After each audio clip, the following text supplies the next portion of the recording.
श्रवण करावी ही माझी नम्र विनंती. रणरागिणी तू पुण्य श्लोकी जपलास वारसा शिवरायांची. रणरागिणी तू पुण्य श्लोकी जपलास वारसा शिवरायांची.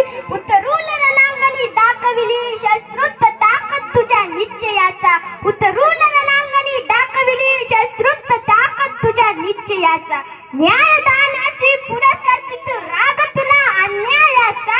न्यायदानाची पुरस्कार तू राग तुला अन्यायाचा. अहिल्या देवी तू अभिमान आम्हाला तुझ्या शौर्याचा. अहिल्या देवी तू अभिमान आम्हाला तुझ्या शौर्याचा. सर्वप्रथम सर्व भारतवासी यांना अहिल्याबाई होळकर यांच्या निमित्तानं खूप खूप शुभेच्छा. समाजामध्ये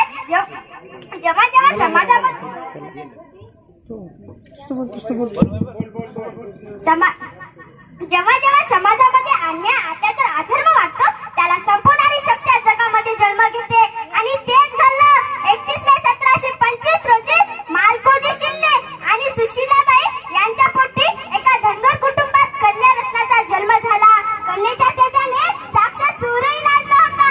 कन्येचे नाव अहिल्या असे ठेवण्यात आले. ही तीच महिला जिने सत्याचा मंत्र वाकून विकासाचा तंत्र या हिंदुस्थानाच्या मातीला विविला.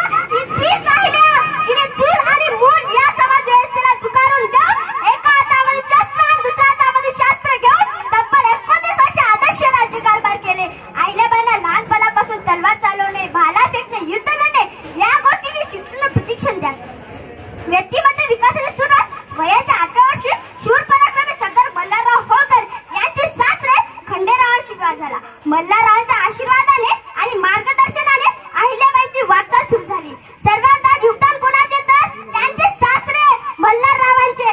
कारण मल्हारराव सामर्थ्य, मल्हारराव पराक्रम, मल्हारराव विश्वास, मल्हारराव अहिल्याबाईंच्या पाठीवर पडत असलेली कौतुकाची थाप. मल्हाररावांनी 8 वर्षात सुनेला शिकवलं युद्ध कसं करायचं.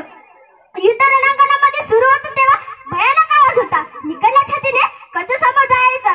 अहिल्याबाईंचे पती खंडेराव हे देखील शूर पराक्रमी होते. कुंभेरीच्या लढाईमध्ये त्यांना वीर मरण आले. नवरा मिळाल्यानंतर स्त्रीला सती जाण्याची प्रथा त्या काळी होती. परंतु मल्हाररावांच्या सांगण्यावरून अहिल्याबाईंनी सती गेल्या नाही. जी सती जाण्याची अनिष्ट परंपरा होती तीही अहिल्याबाईंनी लागायचे काम केले. हा इतिहास होता अहिल्या देवीचा. राजकिल्ले आणि सामाजिक कार्य आणि हेच तेजस्वी रत्न इसवी सन 1325 मध्ये अनंतात विलीन झाले. शेवटी एवढंच